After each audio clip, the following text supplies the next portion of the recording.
ওই যারা এসেছিল তারা তবে পালালেন কি করে ওখান থেকে?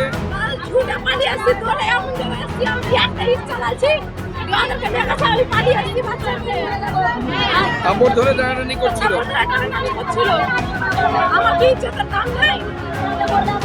ওদের সঙ্গে কিছুই ওদের হয়নি, ওরা তারা করছে। আর বাড়িতে আমি একাই বাড়িতে, আর আমি বাড়িতে, আমার স্বামীও ছিল না বাড়িতে, আমার ছেলেও ছিল না, ওরা ছিল না। ওরা সব হুড় করে আসছে, এইসে বাড়িতে ঢুকে আইছে। হিংসার আগুনে জ্বলছে মুর্শিদাবাদ। এখন আতঙ্কের নাম ধুলিয়ান। ভিটেমাটি ছেড়ে প্রাণ ভয় নদী পার করে মালদার বৈষ্ণবনগরে পারলালপুর হাই স্কুলে আশ্রয় নেয় প্রায় 100টি পরিবার। সোমবার তাদের সঙ্গে দেখা করেন বিজেপির রাজ্য সভাপতি সুকান্ত মজুমদার। বিজেপির রাজ্য সভাপতিকে সামনে পেয়ে অভিযোগ জানান মহিলারা। ভাঙচুর, লুটপাটের পাশাপাশি শ্লীলতাহানির অভিযোগ উঠেছে প্রতিবাদীদের বিরুদ্ধে। তারা বলছেন কোনো মতে প্রাণ ও সম্ভ্রম বাঁচিয়ে গঙ্গা পার করে চলে এসেছেন ক্যাম্পে। বাড়ি ফিরতে চান, কিন্তু রাজ্য সরকারের পুলিশের ওপর ভরসা নেই। একমাত্র ভরসা কেন্দ্রীয় বাহিনী। আমরা শাস্তি চাই, আর যা বাড়ি ঘরে হয়েছে ক্ষতিপূরণ চাই, আর পুলিশের কাম চাই। আমরা বিএসএফ এর, না তো আমরা হিন্দুরাকে বাঁচতে দিবে না। জানতেই পারেনি, সবই পুড়িয়ে ছাই করে দিয়েছে। কোনো জিনিস নাই, একটা আধার কার্ড কি ভোটার কার্ড কি কোনো ব্যাংকের বই কিছু নাই, সবই পুড়িয়ে ছাই করে দিয়েছে বাড়িতে।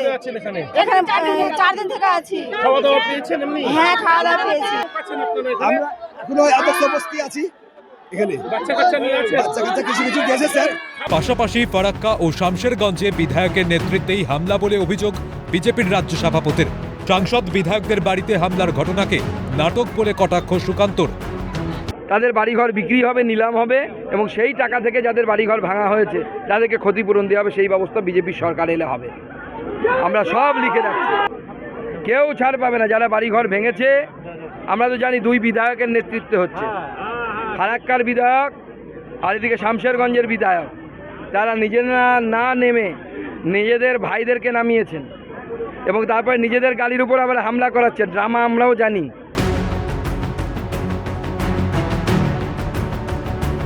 তফাতের কোনো বিষয় নেই। জনজীবন রোজ বিপর্যস্ত থাকতে পারে না, জনজীবন রোজ বিপর্যস্ত থাকতে পারে না। ওয়াকফ বিল নিয়ে আন্দোলনের অধিকার সবার আছে, কিন্তু বাংলা যেখানে, বাংলা সরকার, মমতা ব্যানার্জি যেখানে দিল্লিকে চ্যালেঞ্জ করছেন, তাহলে মমতা ব্যানার্জির রাজ্যে গন্ডগোল করার কোনো রাইট এদের নেই।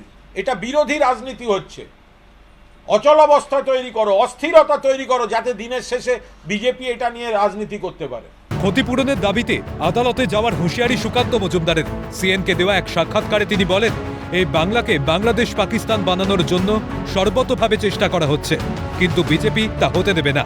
নিশানায় মুখ্যমন্ত্রী মমতা বন্দ্যোপাধ্যায়। মহামান্য আদালতের কাছে গিয়ে বলবো, আমি ইনস্ট্রাকশন দিয়েছি, বিজেপির তরফ থেকে কোর্টে যাওয়া হচ্ছে, যে এই যারা এইভাবে বাড়ি ঘর ভাঙা হয়েছে যাদের, তাদের বাড়িঘর তৈরি করে দেওয়া ক্ষতিপূরণের দায়িত্ব রাজ্য সরকার। রাজ্য সরকারকে সেই ক্ষতিপূরণের দায়িত্ব নিতে হবে। মমতা বন্দ্যোপাধ্যায় এটাকে বাংলাদেশ বানানোর জন্য, পাকিস্তান বানানোর জন্য সর্বতোভাবে চেষ্টা করে যাচ্ছে। আমরা যতক্ষণ আছি আমরা হতে দেব না।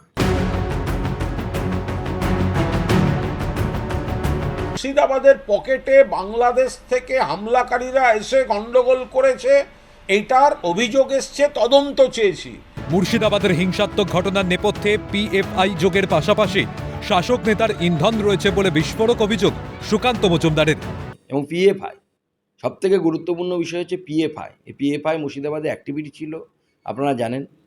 পিএফআই ব্যান হওয়ার আগে, যা 7 দিন 10 দিন আগে, পিএফআইয়ের এখানে ক্যাম্প হয়েছিল একটা। সেই ক্যাম্পে মইনুল সাহেব, যিনি তৃণমূল কংগ্রেসের ফারাক্কার এমএলএ, তিনি স্বয়ং উপস্থিত ছিলেন। তার ভিডিও ফুটেজ আছে, এখনও খুঁজলে পাওয়া যাবে। মালদা জেলা বিজেপি কার্যালয়ে খোলা হলো কন্ট্রোল রুম। মোট 4টি নম্বর দেওয়া হয়েছে। এই 4টি নম্বরের মধ্যে অভিযোগ জানাতে পারবেন নির্যাতিতারা। কন্ট্রোল রুমের উদ্বোধন করেন বিজেপির রাজ্য সভাপতি সুকান্ত মজুমদার। মানুষ এখন চেয়ে আছে কবে তারা ঘরে ফিরবে, কবে তারা নিরাপত্তা পাবে এবং নিরাপত্তায় তারা আবার নিজের বাড়িতে থাকতে পারবে। এখন কতদিনে তারা নিরাপত্তায় আবার নিজের বাড়িতে থাকতে পারে সেটাই দেখার। মালদা থেকে ক্যামেরায় উদয় মণ্ডলের সাথে সমক লাইডি, ক্যালকাটা নিউজ।